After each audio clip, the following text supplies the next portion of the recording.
So to have a spacecraft that can continually accelerate without a propellant is like it seems like, well, it's supposedly an impossible goal. Yeah, because sure. It's supposedly on the face of it seems like it violates one of Newton's laws. Exactly. But people have been claiming there's a bit of a stir that's been going on recently in actually a few different places, not just the original inventor Roger Sawyer, who I think is a UK bloke. Yeah, I think so. Yeah. Who kind of came up with the idea for the EmDrive. Yeah. And they're starting to research it in China, in NASA, Eagle Works, various other places around the world. But it's highly controversial. Most physicists just think it's bollocks. Yeah. Like total bollocks. Yeah. And that it's impossible, and it's sort of something that's come through experiment that we don't even really have a theory to explain what's happening. Like you wouldn't be able to predict it so much. Like it's just sort of was it originally predicted through theory, or was it just like oh shit, we just built something that does this, and what the hell's going on? No, the guy apparently was working on a project for the British military where they basically told them to go and come up with, like, think the impossible. Yeah. He ended up coming up with eventually this EmDrive system. So it's M like EmDrive, EmDrive. Yeah. And I don't know how he came up with it, because he seems to think he knows how it works. Yeah, and explains it in a like slightly confusing way. Yeah, a lot of people think it's just total bollocks, don't they? Yeah, it's complicated because he built a working model that seems to produce thrust, and loads of other people have built working models that also seem to produce thrust, and it's getting to the point where something's happening and no one can quite nail down exactly what's going on. And it's quite it's quite simple, the design of it, isn't it? So people there's like YouTube videos of people like making DIY versions that you can like supposedly see on the video them measuring like a tiny Apparently amount that's of thrust. quite dangerous. Is it? Yeah, because you've got to put quite a lot of microwave energy into it. So it works by kind of emitting microwaves into a sort of tapered cavity. A bit like a cone, like a cut off cone, right? Yeah. So like one end's wider than the other. And then it does something that no one really understands. Somehow moves. There's some like, sort of resonance thrust. thing that somehow causes a pressure gradient or a pressure, which induces a thrust. And this is like the holy grail. I mean, we've been talking about all these different mental ways, like exploding nuclear bombs and antimatter drives, all require like a shitload of propellant. You can forget all that. You don't need that. You don't need that. You can accelerate. You can create thrust. You can accelerate whatever. You can travel at great speeds, at great distances, with no propellant. Yeah. All you need is power, that's the holy grail. So if it does work, yeah, it's like totally off. It's like jumping ahead, way too far ahead, much further ahead than we thought we would be jumping. If it's true, further ahead than we thought we'd be jumping, even in the years when we'd be able to produce like antimatter en masse. But it's like it can't be true. like surely it's not true. Surely there's like some.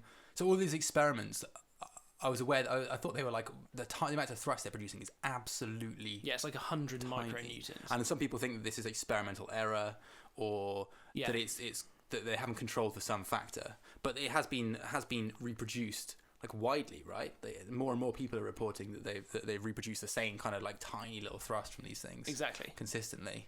Yeah, I mean they're working on it in lots of different places, but one of the guys working on it at NASA Eagle Works has been like writing on forums, kind of keeping people up to date. So there's not actually like a published paper on this current work at the moment from them. Yeah, and that's just because they haven't finished the work they're doing. This is what created the massive buzz about it a couple of months ago. Yeah, exactly. Was this post on like a forum? Yeah, he's been posting regularly. He's not just like a post and he replies to comments and things, and basically saying that they are controlling for this thrust they're finding in this particular setup they've got with the EmDrive. In like a whole bunch of different ways. They're doing this and that. There's a few things left to kind of pick off the list. But actually, they'll do things like, for example, the shape of the if they take the conical shape off the apparatus, it doesn't produce any thrust anymore. Right, that's mad. And it produces thrust in both like directions. If they like turn it, it will produce thrust in both directions. Like so the opposite direction. Yeah. Yeah. and that the more basically that it doesn't make any sense that it works. Okay. Yeah. But they can't get rid at the moment of the thrust they're seeing. They're trying to like cut everything out. Yeah. And I think on the forum, one of the reasons because people were coming back to him, it's like, oh, you haven't tried this. Like you need to make sure that you control for this. And they go back and they do it, and they still measure the thrust. Exactly, but there are still things to cut off, and they've been talking actually recently about. They haven't got the budget for it at the moment, that particular group, but I mean, maybe they will have it if they get through all these other controls, to put it on like a CubeSat and stick it up, like a model of it, and just see if you can just like fly it off. Yeah. See you later. Because if it works in space, if it just works and starts producing thrust, like it even doesn't 100 matter micronewtons, doesn't matter how tiny it is, it'll gradually accelerate faster and faster and faster. A bit like the ion thrusters, like an even more like ridiculously low thrust version of that. And so maybe they'll be able to do that and see. And I mean, we'll find out. It's potentially exciting. It's easy to get very, very excited about it, and people are getting very excited about it. Obviously, extrapolating it like to ridiculous things. Well, there are some actually slightly ridiculous things that Roger Sawyer's claimed with it. He says that there's like a generation 2 that he's come up with, which is like has a superconductor on it to produce the microwaves, which means you can produce a lot more energy. It doesn't get as hot, etc. Yeah. That you could use to produce a craft that would do a single stage to orbit from Earth. Huh. What? So actually work in atmosphere. So no rocket propeller. You don't need to lift it with like a heavy lift rocket. No. It literally just flies into the air. It just has like 4 or 7 or whatever these EM drives all over it, and flies out of the Earth's atmosphere in a vertical, like a VTOL thing. I mean, that's literally like something out of Star Wars. It's like total science fiction. Just a thing that just like and just flies off. And just flies off into space. Yeah. And then can accelerate to whatever speed you want. Yeah. That is nuts. And then can decelerate, But the guy, I mean, and it's worth saying as well. He doesn't make a lot of sense sometimes, from what I've seen. Yeah, I mean, he's obviously, he's not just a crazy guy. Craziness. He's definitely not a crazy guy. It's not total craziness. He just very much believes in his kind of invention, and it's one of those things of like, is it a pet theory? Possibly, but then no one's been able to rule out the thrust that they've seen. So like I wouldn't go as far as to criticize him for pursuing something that he can't control for. Yeah, like as in he's discovering something, he's tried everything he can, and he can't get rid of the thrust. Yeah, everyone else is doing the same, and they can't get rid of the thrust. Yeah, so it's like you want to try and promote that idea because you want to understand if it's something amazing or if it's just a waste of time. You need to have people test it out. So presumably, if it literally does work as like a cavity that you somehow resonate microwaves in that creates thrust, then there's no reason why it shouldn't be able to work in atmosphere and out of atmosphere. No, I mean, like you see on YouTube, you see a very small amount of thrust being produced in atmosphere happily, but it's a very small amount. But he says you can produce a lot more thrust with a better setup, essentially. Sure. And if we can confirm that it works and crucially how it works, which might take a little bit longer, because it's one of these. There's no explanation for it at the moment. Which is one of these weird situations, which I guess used to happen, especially in physics, a couple of hundred years ago.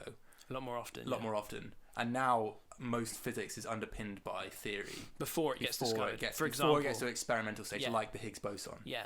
Although, and recently they've just potentially discovered, it's not confirmed yet, looking more and more likely that there is another particle they've discovered that wasn't predicted by the standard model. Yeah, so that's comparable. That's comparable, and maybe this is we're actually just moving into a new phase of like experiment, where experiment is driving theory rather than theory driving experiment in physics. And this is like another example of that, just some like weird thing that isn't fully explained at the moment. Well, the thing with physics at the moment is that it's slightly stuck in the sense that, like, they keep confirming the standard model.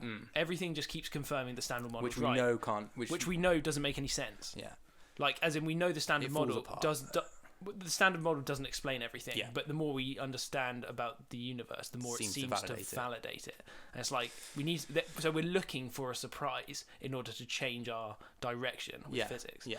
That's what the LHC is doing at its high energy sort of operation. And what the Chinese are going to do when they build their absolutely giant accelerator that they're building. Yeah, I think it's going to be huge. Yeah, I mean, we'll see what happens to that when their economy's in trouble at the moment.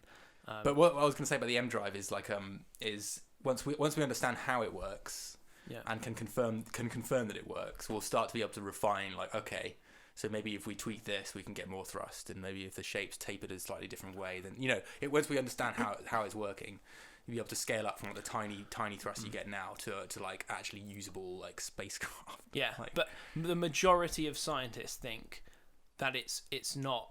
It's basically just going to be an experimental error. Yeah, that it's going to be explained away by something. That actually there's no thrust produced with the microwaves that are being emitted, and it doesn't mean anything. And obviously that would be disappointing, but it would be similar to something like, do you remember when the neutrons were said to be going faster than the speed of light? Yes. In Italy. And everyone got really excited about it. Well, yeah, there was some public excitement. That's what I mean. Yeah. But most of the physicists working on it were just like, it's probably an experimental error. And it turned out someone hadn't tightened a knob somewhere on a wire, and it was giving them false readings. There was a great paper.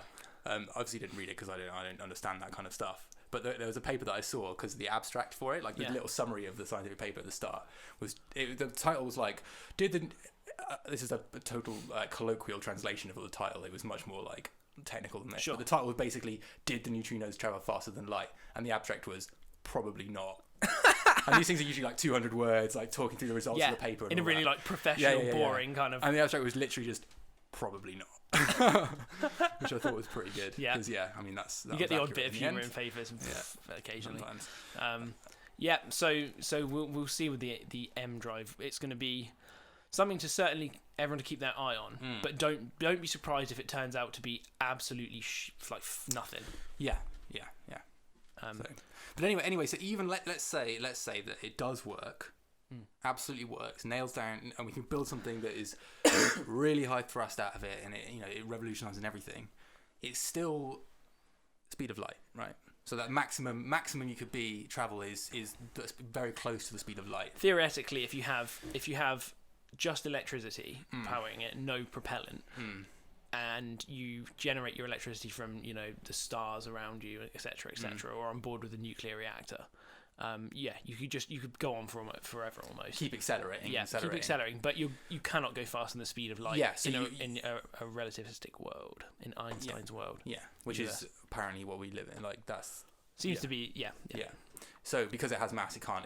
So you could continuously accelerate, but the closer you get to the speed of light, like you basically just can't get there. Yeah. So what we really want, and this is like the realm of science fiction in some ways, is to be able to travel faster than the speed of light, like those neutrinos. Yeah. Yes, that's what we want. Right. Ideally. That's the dream. Like that is the way in which we would become truly interstellar, right? Yeah. As a species. Yeah. So is that possible? At the moment, obviously, physics says nope. It says no without some sort of manipulation of space-time. Yeah. And actually, there has been some stuff that's crossed over into the news recently about the EmDrive and a warp bubble, which has probably been, slightly... I'm sure has been overhyped, etc., etc. And Roger Sawyer says... But people have asked him, is the EmDrive like a... Does it create a warp bubble? Does it, go faster than speed of light? And he just says no. Nothing of the sort. But there's a weird, and this is again another example of like a completely like unexpected result from experiment that was never predicted. Yeah, and again, a very early experiment. Oh yeah. Not published, not conclusive in any way. Again, a slightly odd result, a very odd result. Possibly, and almost certainly just going to end up being explained away by some kind of weird experimental error or something they haven't controlled. Something mundane, probably. But some scientists at NASA EagleWorks, which is like NASA's like advanced space propulsion laboratory, where they're looking at the EmDrive. Where they're looking at the EmDrive, and they're also trying to work on this warp bubble thing. Which maybe we should just explain what that concept means before we dive into the EmDrive stuff as well. So the concept of warp bubble is a way of sort of sidestepping the theory of relativity. So instead of traveling faster than the speed of light, you bend space-time around you in such a way that you contract space and expand space. You contract space in front of you and you expand space behind you, which means that you effectively move from one place to another faster than light would move. But the actual space you are contained in is this like bubble in the middle of space-time that's being distorted, which you're not actually traveling through space faster than light. It's just that you're basically being pushed, squeezed by contracting space-time, essentially. And we know that's possible because space-time did expand faster than the speed of light during inflation, which is right after the Big Bang, like billions of a second after the Big Bang. We know that happened, so it's possible for space-time to distort faster than the speed of light. And if you look far enough away, you're looking really far back in time, obviously, because light has taken a long time to travel. If you look far enough away, the edge of the observable universe essentially corresponds to a region beyond which the universe is expanding faster than light travels. So that's why you can't see it. So you're looking so far back in time, you're looking at that point of inflation. So that's like forever dark, because space is expanding faster than light's traveling through it. At that point. Which again, like that's something moving faster than the speed of light, but it's not violating any of Einstein's laws. It's space-time itself rather than matter. And with the warp bubble is a similar. It's a similar concept. Analogous. It's exploiting that. So it's being able to actually like bend and distort space-time. That is mental. It's crazy. I wonder what that would look like if you were on board a ship that did that. I don't know. You probably get some weird like gravity lensing I'm gonna be honest. I'm imagining. You know when they go into like hyperdrive or whatever in Star Wars, and you get all the stars going like, that look. I mean, if you're going far, maybe you wouldn't be able to see out of it. Maybe you wouldn't have like light coming in and out of the bubble. I think what would actually happen is, maybe not. I was gonna say like things would get like horrendously like blue shifted or something in front of you, and red shifted behind you. I think people actually even talk about the blue shift effect would be so extreme that it would be like horribly dangerous, like UV and X-rays and shit, like tearing you apart. Oh, yeah. That's something that people have said that might be a problem with it. Jesus, that's really cool. But anyway, so that's the concept of a warp bubble, and people reckon that it's possible. Like it's mathematically possible to do that, and I don't understand how you go about warping space-time. Apparently you need like an incredibly high amount of negative energy, which is a thing. Right. I guess it's a bit like antimatter. Okay. You need something that deforms space-time in a certain way anyway, on both sides of it. And and that's obviously like far future, like crazy sort of idea. Except they're actually trying to measure it. So this guy at EagleWorks, that NASA lab I was just talking about, Harold Sonny White. So he's like the guy for this at the moment. He's the man of the warp bubbles. And he reckons you want warp bubbles. He's your man. Give him a call. So he reckons that you can, if you do something to.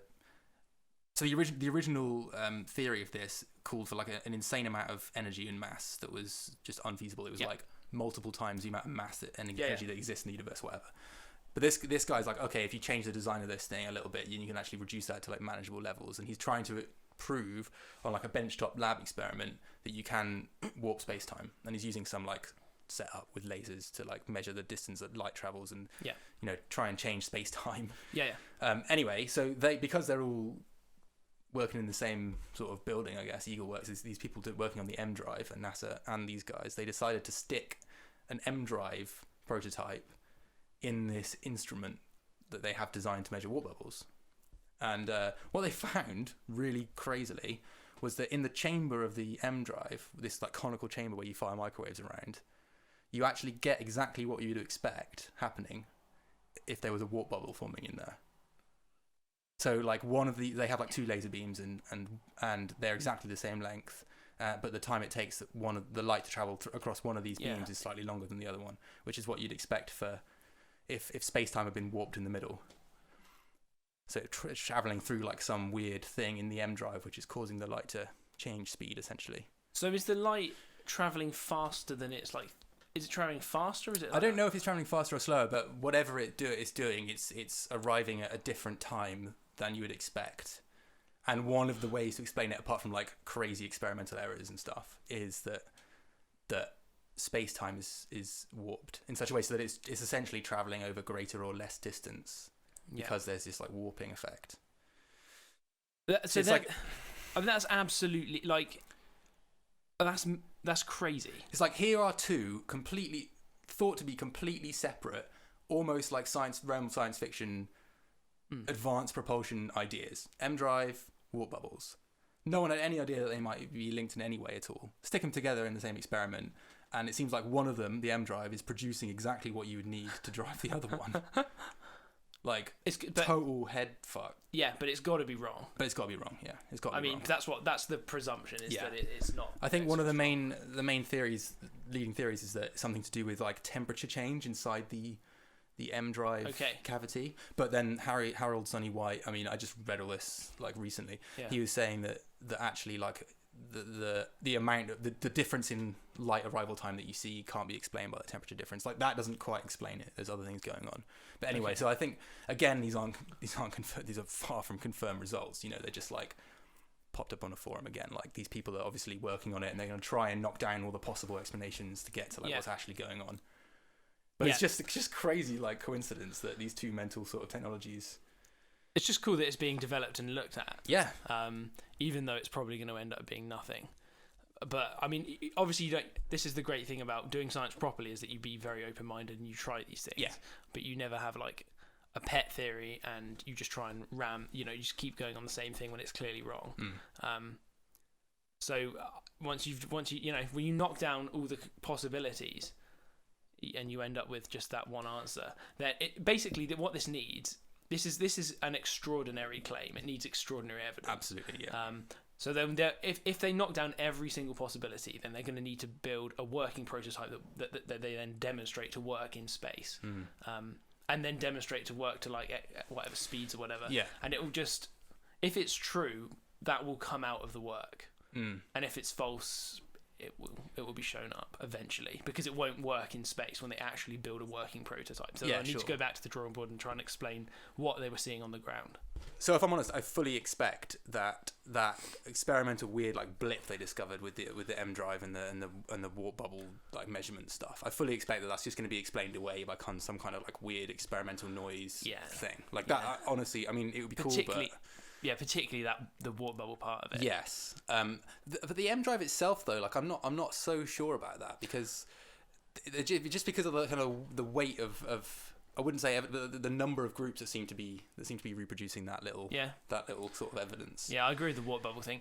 The EmDrive thing it's just slightly more intriguing. Yeah, it's slightly more believable. There's basically more data backing it up from multiple groups. It's just. There's no reason to think that it's still not just a data error, just a continuous error that's happening with all the groups. It just seems less likely. Yeah, I mean, it's totally possible. I mean, they're all essentially performing the experiment in similar ways. It's possible that they're all building in the same error somehow. Exactly. But, you know, time will tell, and these things will continue to be refined, and eventually, hopefully, we'll have an answer one way or the other. Yeah, exactly. It could be, like, a massive deal.